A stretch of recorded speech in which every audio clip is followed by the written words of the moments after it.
You called Marjorie Taylor Greene's comments sad and garbage. Where's the rest of your party? This is just basic decency. Governor, this policy could be seen. I could see very easily how it excludes parents. Look, here's a question for you. The American Academy of Pediatrics says these kinds of laws about bathrooms and excluding people, ignoring their gender identity. They say, the American Academy of Pediatrics says these kind of laws can increase the risk of depression, anxiety. Problem is, he's beating up on vulnerable kids. So people like me really find that distasteful. It's fine if he wants to attack. You're talking about trans kids. Yes, trans kids and gay kids in Florida. For a powerful governor to be attacking the most vulnerable kids in his state is pretty loathsome. All right, guys, so I stumbled across this clip that I want to share of Jake Tapper, who seems to be taking the red pill on what the Democrat Party is doing to our kids, or almost, because I don't think he's quite there yet, and I'll explain to you guys why, but I gotta tell you about this clip. It is a clip of him speaking with Jeb Bush, because, you know, that is CNN's idea of being neutral, right? You're bringing on Republicans like Jeb Bush to represent the Republican Party when I don't think even 5% of the Republican Party would support Jeb Bush at this point, okay? But hey, that's CNN's idea of going neutral. And during this conversation, Jake Tapper is going to basically ask, why in the world are we not having a conversation about what the pandemic lockdowns did to our kids in regards to stunning their education? Take a look. I have to say, I'm surprised that there hasn't been a national conversation about the damage done to kids because of these school closures and the virtual learning and everything. Because, I mean, I'm not saying there should be a national do-over, but we can't just pretend that fifth graders who are now seventh graders, that didn't happen. You know, like, I feel like there should be, and not with a blame game. Look, it happened. People did it. It was criticized, the school closures, the virtual learning, et cetera. But here we are.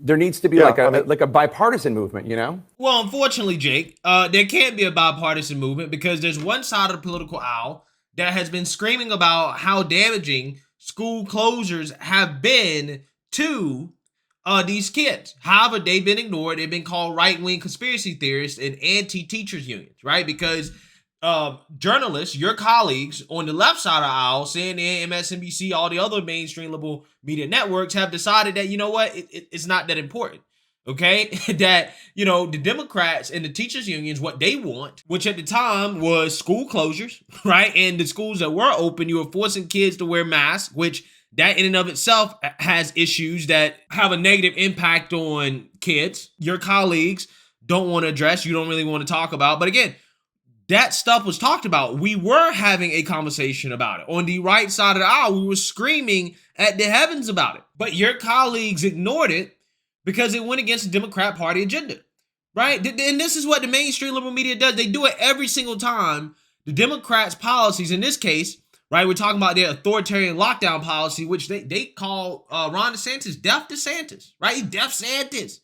He was killing people because he said, I think that kids should go to school. I think that we should have in-person learning. I don't think that we should continue these lockdowns that really aren't helping. They're doing more damage than they are helping. Oh no, he's causing kids to die, right? He's responsible for killing kids. I think it'll be Deaf Santis. I hope it's not Deaf Santis over in Florida because I think he's a fascist. Deaf Santis? Deaf Santis. I think he handled COVID miserably. I think he's a fascist and a bigot. All right, up next on the readout, Governor DeSantis and Florida's COVID catastrophe. As the Delta variant rages in his state, get this, he refuses to budge on protecting kids, children, or even allowing private business owners to protect themselves and their customers. He's just rooting for COVID. I think it's very important that we say unequivocally no to lockdowns, no to school closures, no to restrictions, and no mandates. Floridians are free to choose, and all Americans should be free to choose how they govern their affairs. First of all, no one is talking about lockdowns or closing schools. That it might have to happen. if you don't get vaccinated. That's what you said, right? That's what you said. But I gotta give Jake Tapper just a little bit of credit here, because while his colleagues in the mainstream liberal media were drinking the Democrat Party and the teachers union's Kool-Aid on their thesis about how school closures were so necessary, he was one of the very few in the mainstream liberal media that was pushing back against it. Check out this interview that he had with now 5 times vaccinated, but still recently just caught COVID anyways, CDC Director Rochelle Walensky. Take a look. Well, but what's the science? Because you have said there's, I mean, not just you, but Dr. Fauci, others have been saying for months that the schools should be open as long as there's masking and cleansing and social distancing, everything that we talked about. If a school's doing that, I understand if there's a mask violation, that's a problem.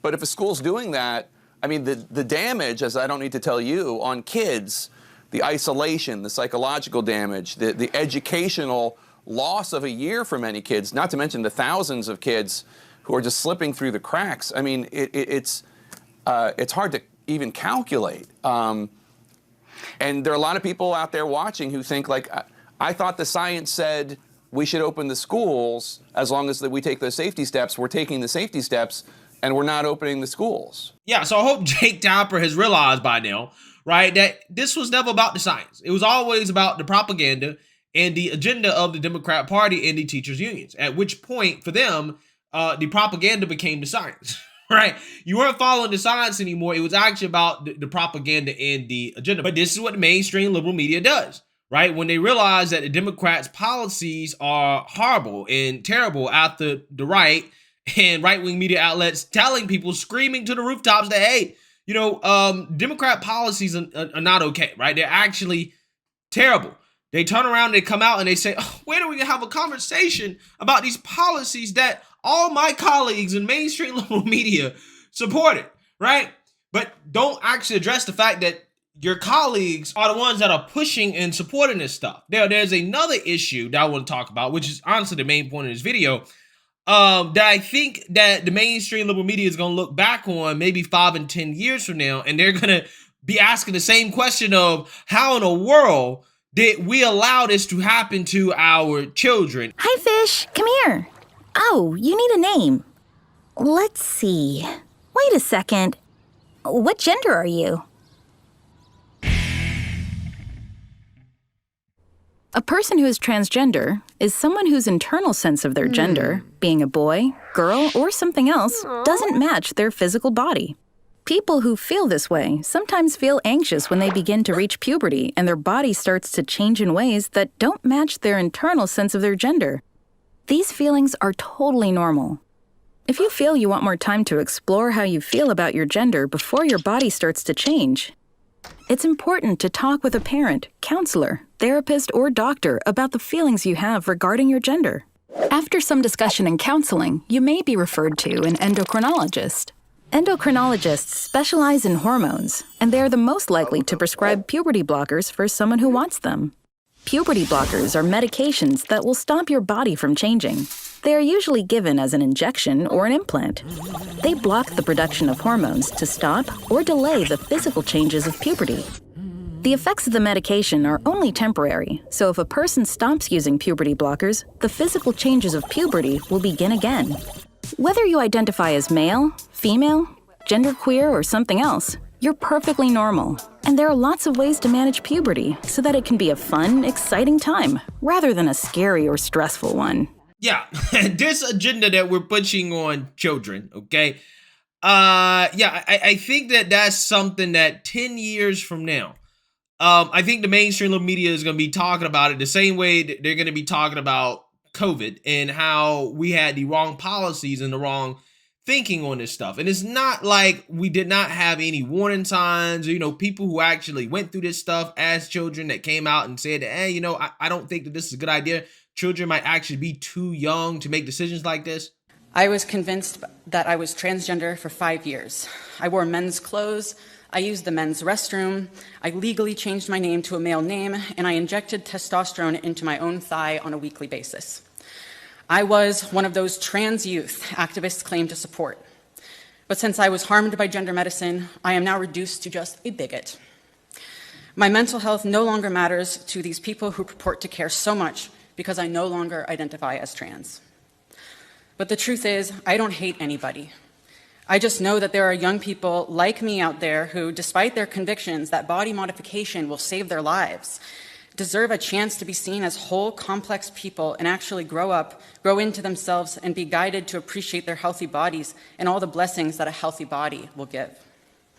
That is what true compassion is. Seeing any young person who calls themselves as trans and just another trans person who needs to be put on the gender transition conveyor belt is not compassion. Yeah, so while detransitioners like Miss Helena Karstrom get ignored, and the mainstream liberal media calls anybody that pushes back against kids being able to transition hormonally or surgically as bigots, the number of transgender youth is on the rise. It's more than double in the last 5 years, and nobody is asking what is going on here. How is this actually possible? No.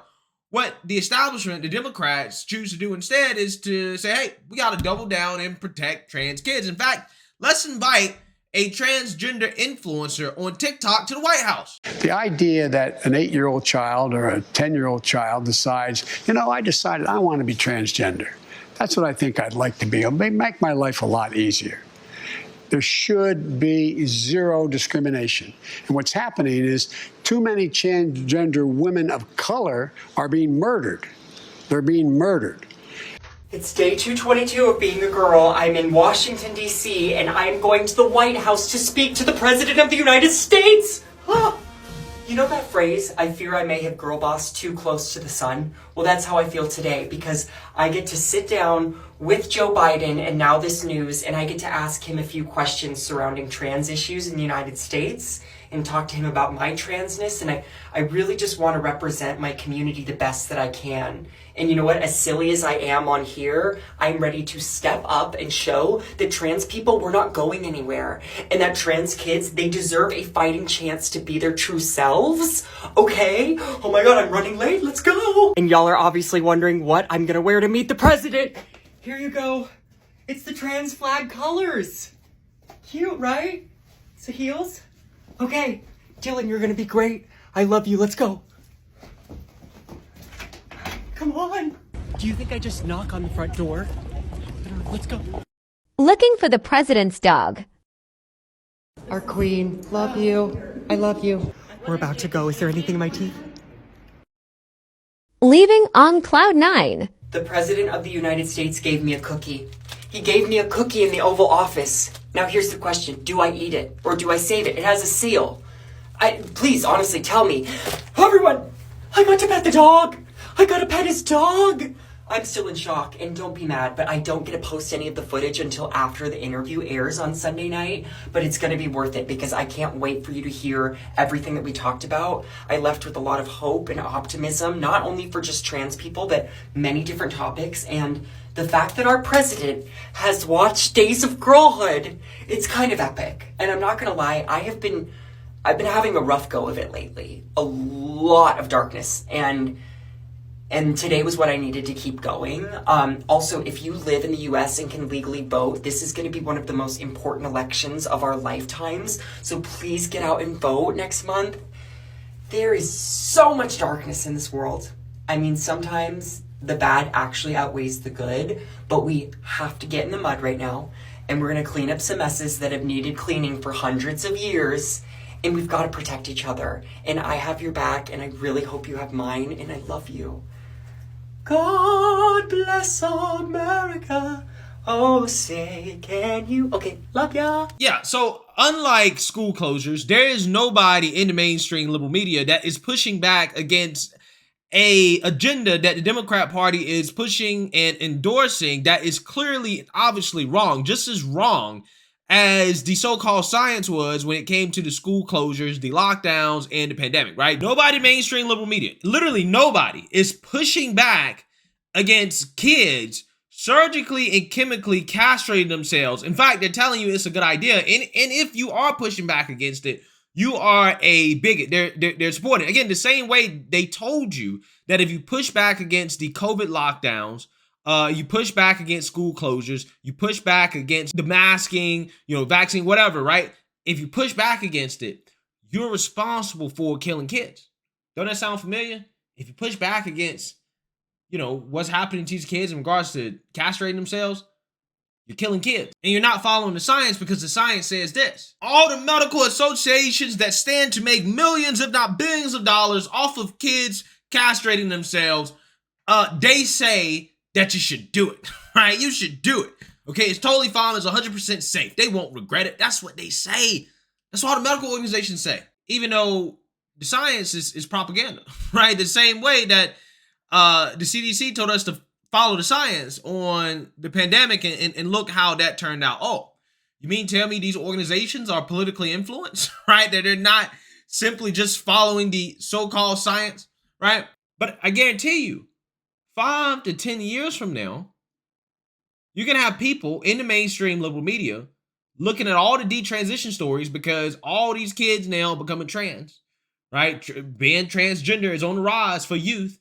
It's a trendy thing, right? It is rising exponentially, not at a natural rate, but at a rate that suggests that kids are being socialized into this, partly because, again, the mainstream liberal media is endorsing it. Nobody pushes back against it. And mainly because there's clearly a profit motive and incentive from the medical community / big pharma to push kids into these gender transitions. And they're going to turn around 5 to 10 years later and say, how do we get here? How do we get here? Why are we got all these kids that are regretting cutting off their breasts, right? Why do we have all these kids that are regretting cutting off their penises? Okay, why do we have all these kids that are regretting injecting these hormones into their bodies? Why do we have all these kids doing this? What is happening? Why did we not go out our way to protect these children? How did we get here? And they're going to look around and pretend like they don't know how it happened. And they'll find a way to blame Trump, say it's the Republicans' fault somehow, okay? While ignoring the fact that they all were on board with it. They were all silent as this happened. They either support it, openly support it, or they're silent. They have nothing to say about it because they're afraid of being called bigots, right? They're afraid of being called transphobes. But again, the point of this video is to remind people that just like you shouldn't forget who is responsible for damaging the learning of children, right, during the pandemic, who pushed and supported these school closures because it was killing kids, right, allegedly. Don't forget who in the mainstream liberal media and what party supported pushing kids into these medical transitions, that some are permanent, some are irreversible, that they're too young to understand, that they're likely to regret later on in life. Don't let them forget. Don't let them forget who supported this, who was silent. Because I guarantee you, they're going to turn around and they're going to ask, how did this happen? How did we get here? And they'll pretend like they don't know. But they're the ones that are responsible. And just like they let our kids down when it came to the pandemic, school closures, things like that, they're also letting our kids down when it comes to this radical gender agenda that is being pushed on them in schools and throughout all facets of our society. Let me know what you guys think. Make sure you like, comment, and subscribe. Most importantly, share a Black conservative perspective. Peace.